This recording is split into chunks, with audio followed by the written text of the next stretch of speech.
What scam can you still not believe you fell for? When I was little, my grandma would take me to the dentist for my regular cleanings. After the fluoride she would tell me, now you're not allowed to have candy for a month because of the fluoride.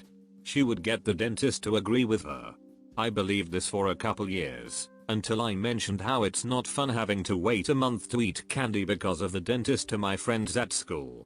I knew something wasn't right when I realized none knew what I was talking about. I went home and told her I knew the no candy after the dentist wasn't true. Her response was, well, I'm surprised I got away with that for as long as I did. Guy at the gas station said he and his cancer-ridden wife broke down a mile up the highway, needed $10 to get them gas for a 30-mile trip to the city. I just got paid, was feeling rich, so I gave it to him. Went to the same gas station 2 days later, and the guy was there again with the same problem. Was desperate for a job, looked at the newspaper ads, it was like 15 years ago, and saw this marketing opening opportunity. I called the number, and the guy I spoke to was really enthusiastic, almost instantly gave me an appointment for what he said was an interview a couple of days later. Of course, when I asked what did the position involved exactly, they replied, we'll explain everything once we meet you. So I get there to find a room full of chairs and a small stage with a cardboard saying, please take a seat. I now think this must be some kind of group interview, as more people are coming and sitting in the half-empty room. 2 guys take the stage, while 2 others in the back closes the doors, then locks the doors. A woman asks why they are locking the doors, and one of the guys says, well, we wanna make sure you get all the information before you make a decision. That sounded pretty weird, and by then I knew I was in some shitty situation. Is this some kind of batshit religious group? What the hell am I doing here? Then one of the guys on the stage puts a large box on a table, and starts the classic, we are happy to have you here today, in fact we're really excited, because you will be the first in the whole city to make this much cash, you just won't believe it. He opens the box to show a set of knives and says, we welcome you to Cutco. Now I wanted to get out, but looking at the door, the 2 guys were standing by it like security guards.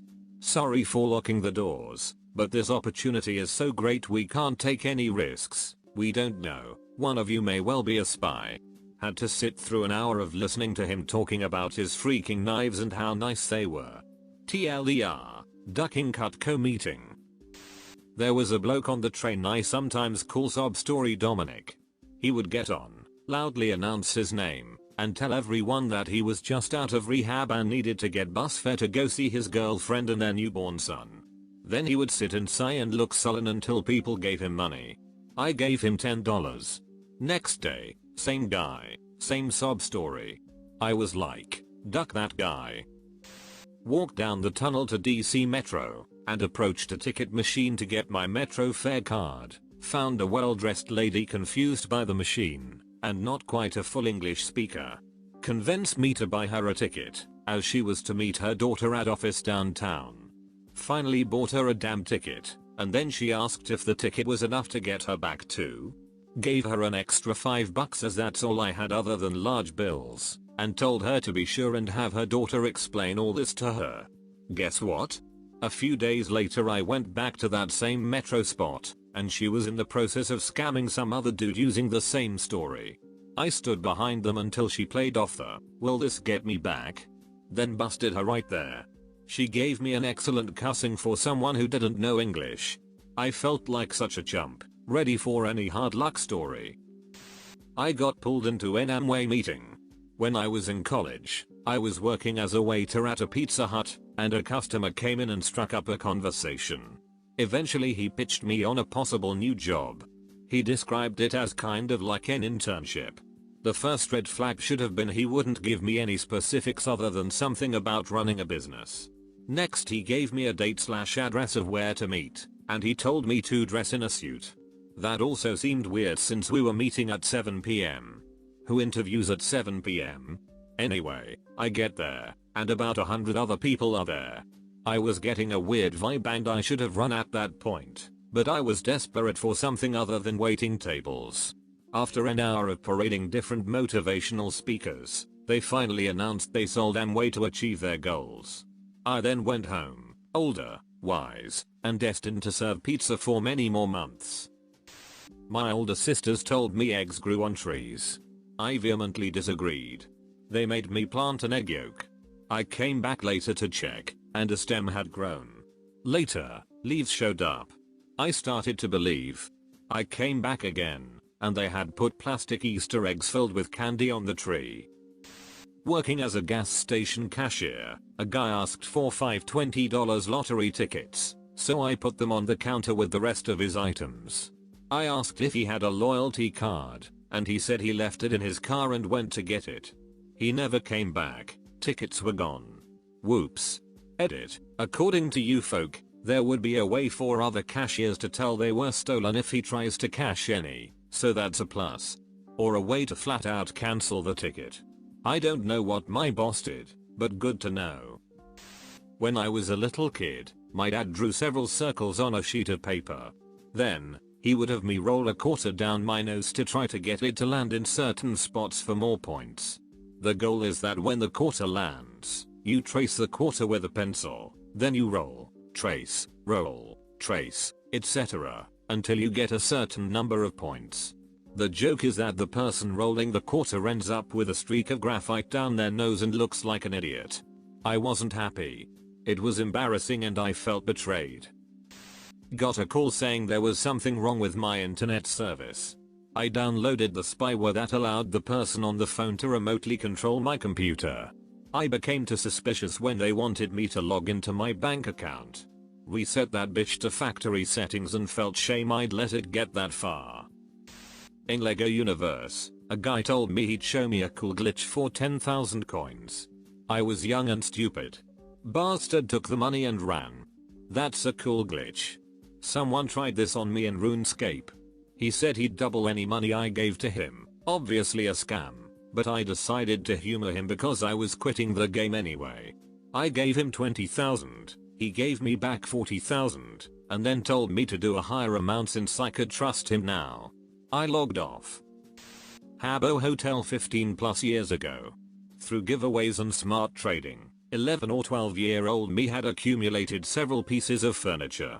Some guy told me he could double my furniture if I gave him my password. Being an idiot kid in a less internet savvy time, I gave him my info. He took all my stuff and told me I was a retard. I was utterly crushed that I fell for it. I felt like a complete idiot for days afterwards. Obviously not a big scam or anything, but little kid me learned a big lesson about learning to apply doubt to weird claims, or too good to be true promises. A guy I went to high school with scammed a town full of people in the next state over by pretending to be a Food Network chef.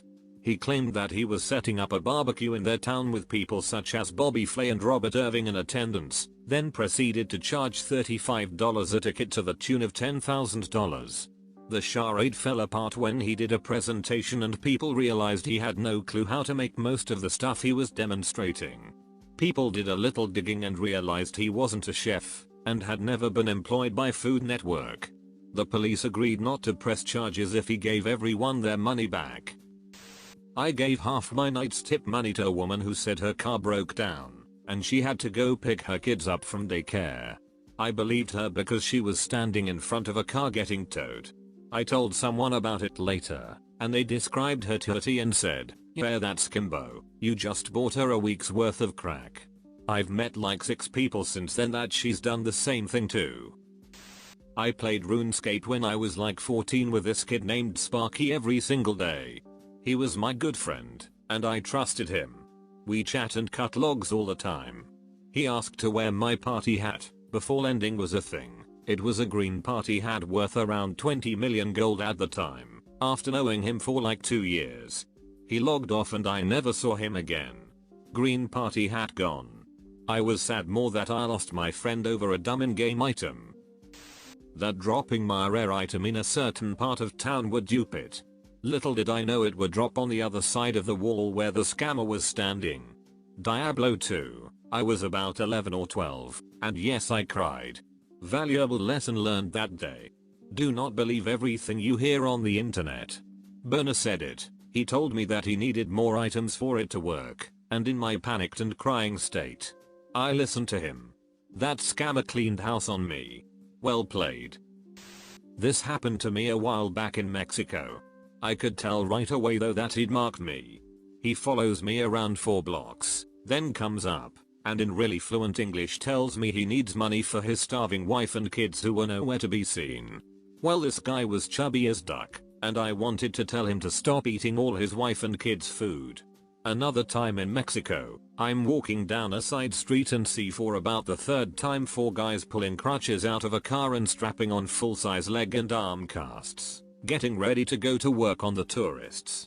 The one time I was scammed was in South America. I was with a woman I know in the back of a taxi. She's chatting away with the driver, and because his stop is right next to her house at a hospital, I thought she knew him, so I didn't check the change he'd given back to me.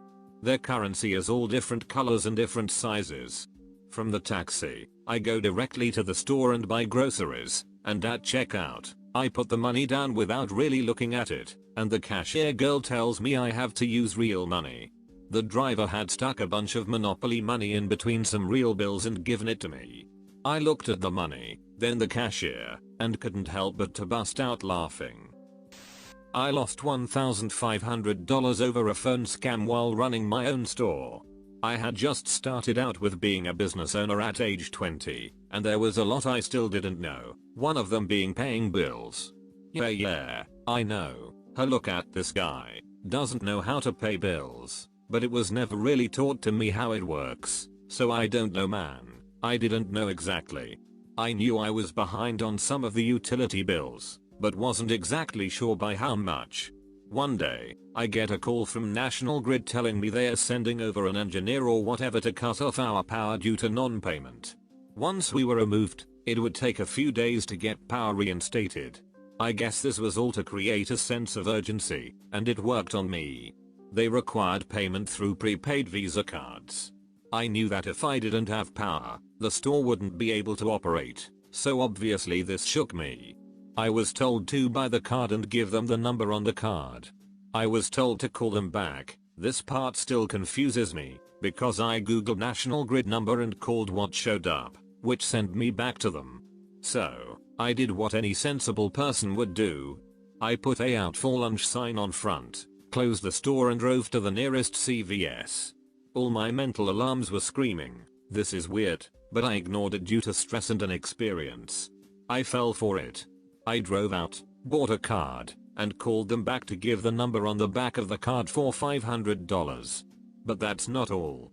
Another guy from them called, explaining that PR was meeting with the previous guy that I spoke with, saying he was in trouble or whatever because he gave me incorrect information. The amount that was owed was incorrect, and I actually owed $1,000. They would send a check with the $500 I previously gave them, but it would take a few days to arrive. Oh, I know what you're thinking. OP can't be that stupid. No way did he fall for this crap. Yes, I did. I gave them another $1,000. I'm still pissed off. Thanks for reminding me, OP. After I gave them the next $1,000, did I think to call a friend and ask about it, to which they said, "That's obviously a scam," but it was too late. I lost $1,500 for the most expensive life lesson I've ever had. When it comes to business, trust no one. And not be retarded enough to pay $1,500 to the utility company using prepaid Visa cards. Happened to me in Costa Rica. A French guy comes over panicked and says, "Do you speak English?" French? Me, yeah, what happened? Frenchie, I was robbed and lost all my clothes, wallet, passport, everything. I need to get the embassy but have no money. Can you help me buy a ticket? I was backpacking and spending less than $20 a day, but felt the need to help, so I'd give him $10. We part ways. About 2 weeks later I come back from a trek, and there he is again with the same act. I was gonna deck him, and I say, "Oh no, seriously?" Letting him interpret it as sympathy, then I say, "It happened to you again?" And he does the fastest fade away I've ever seen in my life, literally turns the corner and disappears.